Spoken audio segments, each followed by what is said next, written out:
পুরো এপিসোড দেখতে জি5 অ্যাপ এখনই ডাউনলোড করুন। হাওড়া জেলার মহিলা সুরক্ষা আধিকারিক, অনেক দায়িত্ব। হ্যাঁ দিদি, কি সামলাতে হয়? অ্যাকচুয়ালি আমাকে যে কাজটা করতে হয়, মহিলাদের পারিবারিকভাবে যে নির্যাতন, আগে যেমন শুধুমাত্র বিবাহিত মহিলাদের জন্য আইন ছিল, এই পারিবারিক নির্যাতন রোধ আইনটা এসছে 2005 সালে। এটা শুধু বিবাহিত নয়, অবিবাহিত, বিধবা যেসব মহিলা, সমস্ত মহিলাদের জন্য এই আইনটা। এই আইনে আমরা মহিলাদেরকে বিভিন্নভাবে রিলিফ দিতে পারবো, সুরক্ষা দিতে পারবো। তাকে তার যে বাড়িতে তার উপর অত্যাচার হচ্ছে সেই বাড়িতে থেকে তার আইনে নিয়ে সে যাতে লড়াইটা করতে পারে সেটা দিতে পারবো, তার ক্ষতিপূরণের ব্যবস্থা করে দিতে পারবো। এই সমস্তটাই এই আইনটা নিয়ে, পারিবারিক হিংসারোধ আইন নিয়েই টোটাল আমার কাজটা। বিখ্যাত ব্যারিস্টার ছিলেন নরসিংহ দত্ত, সেই পরিবারেরই তুমি পুত্রবধূ। হ্যাঁ তুলি, তোমার গল্প শুনি একটু। আমি ওনার 5th জেনারেশনের পুত্রবধূ। উনি একসময় রোটারি পাবলিক অফ ইন্ডিয়ার পোস্টটা উনি পেয়েছিলেন, যে সময় ইংরেজরা ছাড়া সেই পোস্টটা কোনো ভারতীয়কে দেয়া হয়নি। তিনি প্রথম ভারতীয় যিনি ওই পোস্ট অ্যাচিভ করেছিলেন।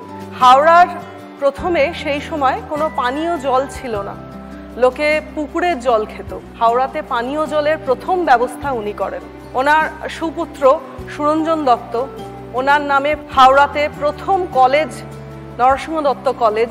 হাওড়া শহরে এর আগে কোনো কলেজ ছিল না। উনি প্রথম নরসিংহ দত্ত কলেজ করে শিক্ষাকে আরও এগিয়ে নিয়ে যাওয়ার চেষ্টা করেন।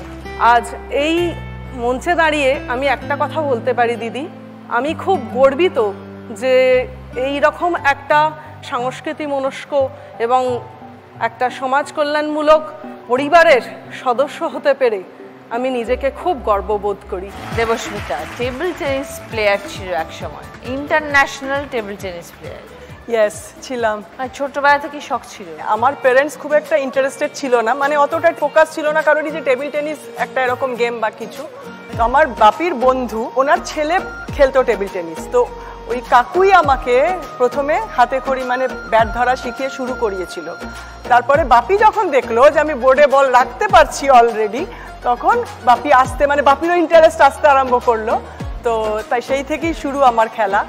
আর তারপরে লোকাল টুর্নামেন্ট দিয়ে শুরু করেছি, তারপরে আস্তে আস্তে স্টেট খেললাম। স্টেট চ্যাম্পিয়নশিপ সিনিয়রে 5 বার ফাইনাল খেলেছি। ইভেন মানে তারপরে ওই যে শুরু হয়েছে কমনওয়েলথ চ্যাম্পিয়নশিপ খেলেছি, হায়দ্রাবাদে হয়েছিল। ওয়ার্ল্ড রেলওয়েজ খেলেছি, যেটা জার্মানিতে হয়েছিল, সেখানে টিমে গোল্ড ছিল, ডাবলসে গোল্ড ছিল, উইমেন্স ডাবলসে গোল্ড ছিল।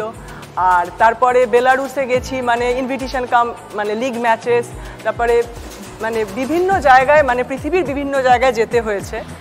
আর ইন্ডিয়া রিপ্রেজেন্ট করেছি, এটা ভালো লাগে। হার জিত তো খেলাতে থাকে, কিন্তু এই হারার মধ্যেও একটা আনন্দ ছিল, মানে এত ভীষণ এনজয় করেছি এই ফেজটা। তো তারপরে ধীরে ধীরে খেলে গেছি, ব্যাস পেছন ফিরে তাকাইনি, হেরেছি জিতেছি হয়েছে, ব্যাস ওটাই মানে লাইফ হয়ে গেল। কিন্তু তার সাথে মানে অনেক সময় হয় না দিদি, প্লেয়াররা এডুকেশনে অনেক সময় ফোকাস করতে পারে না, মানে ওটা একটু মানে ল্যাকিং হয়ে যায়। কিন্তু আমি প্যারালালি পড়াশোনা চালিয়েছি, ইভেন আমি গ্র্যাজুয়েশন কমপ্লিট করেছি উইদাউট এনি গ্যাপ। খেলাটাও তার সাথে চালিয়ে গেছি। তো এখন এই মুহূর্তে আমি কোচ, 6-7 বছর ধরে ইস্টার্ন রেলের মেন উইমেন দুটো টিমেরই কোচ, আর ইভেন ইন্ডিয়ান রেলওয়েজেরও এখন উইমেন টিমের কোচ আমি। এই মুহূর্তে প্রেজেন্টলি আমার এটাই স্ট্যাটাস। জি5 ডাউনলোড করুন আর সব এপিসোড দেখুন একদম ফ্রি।